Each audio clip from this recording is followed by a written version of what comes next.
बिस्मिल्लाहिर्रहमानिर्रहीम। अस्सलाम वालेकुम। सैयद याहिया हुसैनी आप तमाम देखने वालों की खिदमत में हाजिर है। सबसे पहले आप तमाम लोगों की चाहत का, मोहब्बत का, खुलूस का बेहद शुक्रिया जो हमारे साथ कनेक्ट है, चैनल को सब्सक्राइब कर रहे हैं और अपनी राय का इजहार कर रहे हैं।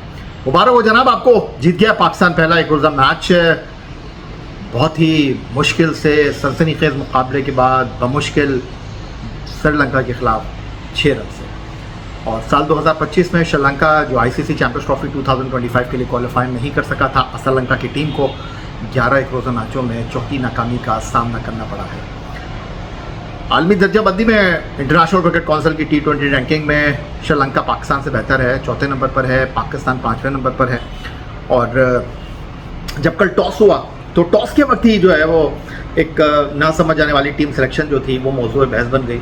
और जब तनकीद हुई, जब सवालात उठे, जब अबरार जिन्होंने आखिरी 2 मैचों में 7 आउट किए हैं, आपने उनको जनूबी अफ्रीका के ख़िलाफ़ भी बाहर बैठाया, फिर वसीम जूनियर जिनके सिलेक्शन के ऊपर सवालात हो रहे हैं कि जी उनको क्यों नहीं खिलाया, तो फिर जनाब क्लैरिफिकेशन आ रही है कि दोनों अनवेल थे, दोनों दस्तयाब नहीं थे। और अब आप आगे आने वाले मैचों में देखेंगे कि दोनों में से कोई एक आपको खेलता हुआ, बॉल डालता हुआ दिखाई देगा। इसमें कोई दो राय नहीं है कि पाकिस्तान टीम ने कामयाबी हासिल की है और कामयाबी के बहुत ज़्यादा दावेदार होते हैं, हार यतीम होती है। लेकिन पाकिस्तान टीम का ग्राउंड में टीम सिलेक्शन, बल्लेबाजों के शॉट सिलेक्शन समझ से बाहर हैं और बल्लेबाजों से रन नहीं हो रहे, फास्ट बॉलर इब्तदाई ओवर में विकेट ले नहीं पा रहे। ये पाकिस्तान टीम की कमज़ोरी है, ये पाकिस्तान टीम के मसाइल हैं जो कि हल होने का नाम ले नहीं रहे हैं। आप जीत ज़रूर रहे हैं लेकिन जीत को सेलिब्रेट नहीं कर पा रहे हैं, जीत को जनाब अपने जश्न में कन्वर्ट नहीं कर पा रहे हैं। अब आप मुझसे सवाल ये करेंगे कि जीत को जश्न कैसे मनाते हैं? जश्न वो होता है जब आप सामने वाले को बिल्कुल दीवार से लगा देते हैं, धक्का दे देते हैं। कामयाबी जो है वो मैच ख़त्म होने से पहले ही आपकी शोर शॉर्ट हो जाती है, लेकिन हमारी नहीं हुई है। जिस तरह हमने जनूबी अफ्रीका के ख़िलाफ़ दूसरा मैच खेला इकबाल स्टेडियम फैसलाबाद में और बहुत बुरी तरीके से जनूबी अफ्रीका ने 59 बॉल पहले हमको 8 विकेटों से शिकस्त दी, वो होती है कामयाबी, वो होती है सेलिब्रेशन जो हमारी टीम में कहीं मिसिंग लिंक नज़र आ रहा है।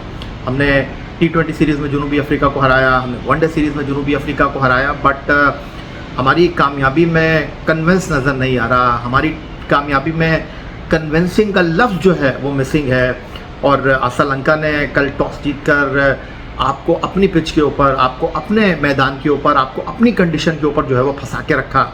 और वो तो आसिफ याकूब साहब का शुक्रिया जो अपनी 92वीं सालगिरह का 52nd सालगिरह का केक काट रहे थे।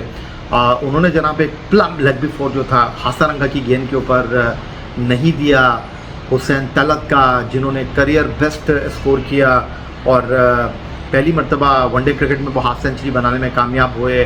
रिव्यू बचा नहीं था श्रीलंका के पास, उनकी किस्मत खराब थी, वरना शायद ये पार्टनरशिप ना बनती जो कि 138 रन की शराकत थी एक ऐसे मौके पर जब पाकिस्तान 95 for 4 हो चुका था।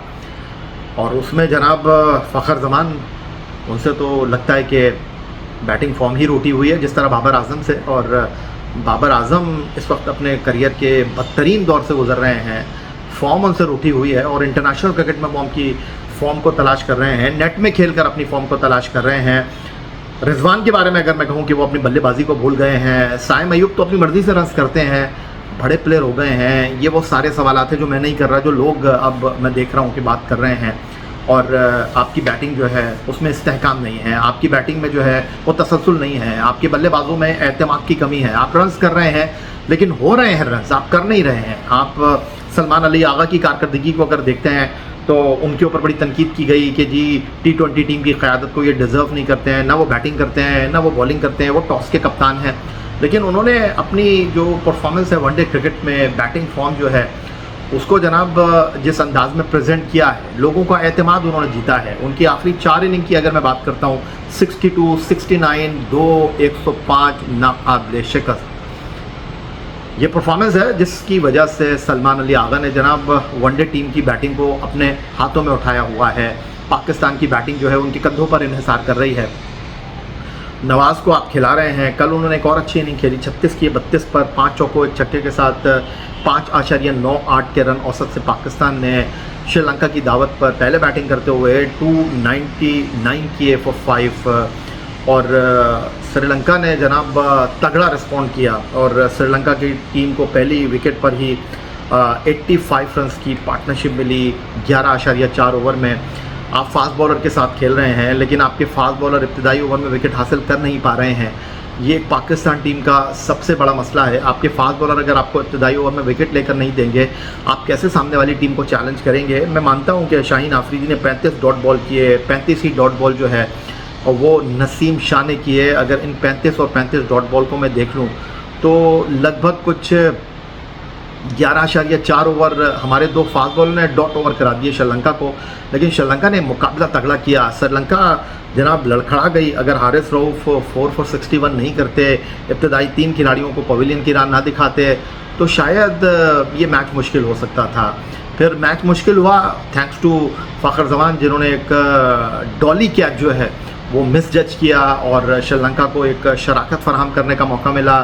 फिर उसके बाद फ़हीम अशरफ, मेरे समझ नहीं आ रहा कि उनके साथ जो इस वक्त रवैया है, जिस तरह वो परफॉर्म कर रहे हैं, जब बॉल उनको आप देते हैं तो वो जनाब बॉल के साथ अपने आप को बेहतरीन साबित करते हैं। आप उनको अगर बल्लेबाजी करने के लिए भेजते हैं तो वो जनाब अपने कंधों पर बोझ उठाने के लिए तैयार हैं, लेकिन वो किसी को दिखाई नहीं दे रहे। ना कप्तान को नज़र आ रहे हैं, T20 कप्तान सलमान अली आगा को, ना वनडे कप्तान शाहीन शाह अफरीदी को, ना कोच माइक हैसन को, जो दोनों वाइट बॉल टीमों के हेड कोच हैं, वो इनके लिए रोल डिफाइन नहीं कर पा रहे हैं। जो आपकी बैटिंग लाइनअप का हाल है, जिस तरह आपकी बैटिंग लाइनअप स्ट्रगल कर रही है, जिस तरह आपकी बॉलिंग लाइनअप जो है उसमें इस्तेहकाम नहीं है, आपकी बॉलिंग कभी चल गई तो चल गई, कभी नहीं चली तो प्रॉब्लम क्रिएट कर रही है।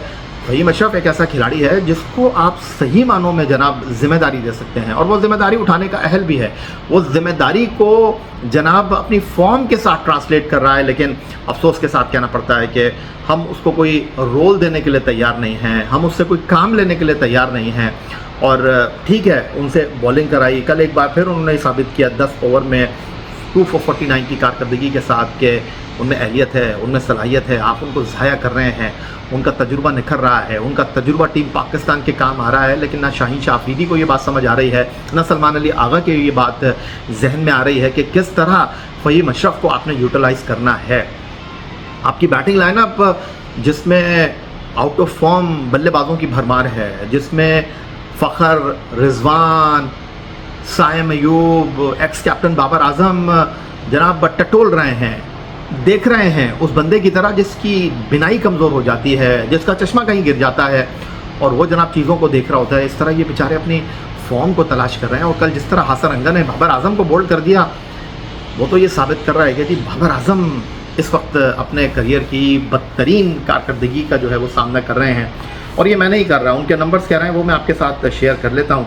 और बाबर आजम जनाब जितनी मुश्किल सूरत हाल का शिकार दिखाई दे रहे हैं बल्लेबाजी में और वनडे क्रिकेट में, अगर मैं उनकी सेंचुरी इनिंग की बात करूं तो आपको एक बार फिर मैं याद दिला देता हूं, अगर आप भूल गए हो, कि आखिरी सेंचुरी बाबर आजम साहब ने जनाब पाकिस्तान के लिए वनडे इंटरनेशनल क्रिकेट में किसके खिलाफ की थी? 107 रन 117 गेंदों पर और 10 चौके उन्होंने मारे थे। नहीं, ये नहीं है, ये तो 5 मई 2023 की बात है। वनडे क्रिकेट में जो लास्ट 100 किया है बाबर आजम ने, वो किया है जनाब 30 अगस्त 2023 को। और ये सेंचुरी उन्होंने 131 गेंदों पर 14 चौकों और 4 छक्कों के साथ 115.25 के स्ट्राइक रेट से 151 रन की शक्ल में स्कोर की है नेपाल के खिलाफ मुल्तान में। और 30 अगस्त 2023, ये है 2025 नवंबर, लगभग 2 साल से ज़्यादा का अरसा हो चुका है कि वनडे क्रिकेट में बाबर आजम अपनी बैटिंग को 3 हिस्सों में कन्वर्ट नहीं कर सके हैं। और जिस तरह लास्ट 4 मैचेस की मैंने बात की, सलमान अली आगा की 62, 69, 2 and 105 not out. Babar Azam की भी मैं ज़्यादा लंबी बात नहीं करूँगा, आखिरी 4 इनिंग सिर्फ मैं उनकी आपके साथ डिस्कस कर लेता हूँ। और उनकी 4 इनिंग मैं अगर आपके साथ डिस्कस करूँ, 7, 11, 27, 29, ये उनकी कारकर्दगी है जो पाकिस्तान टीम के लिए सवाल उठा रही है, जो पाकिस्तान टीम के लिए इस वक्त तशवीश का सबब है। तो 1 अप है जनाब पाकिस्तान श्रीलंका के खिलाफ 3 एक रोज़ा मैचों की सीरीज़ में, और जीत इम्पॉर्टेंट है, लेकिन उसके साथ साथ टीम सिलेक्शन, खिलाड़ियों की फॉर्म, ये टीम के लिए इंतहाई अहमियत की हामिल है। हम जीत गए हैं, विनिंग कॉम्बिनेशन मुझे डिस्टर्ब होता हुआ दिखाई दे रहा है, तो मुझे लगता है कि टीम में एक तब्दीली ज़रूर होगी। फिलहाल आपसे इजाज़त चाहेंगे, अपना बहुत ख्याल रखिएगा और चैनल को सब्सक्राइब करना मत भूलिएगा। अल्लाह हाफ़िज़।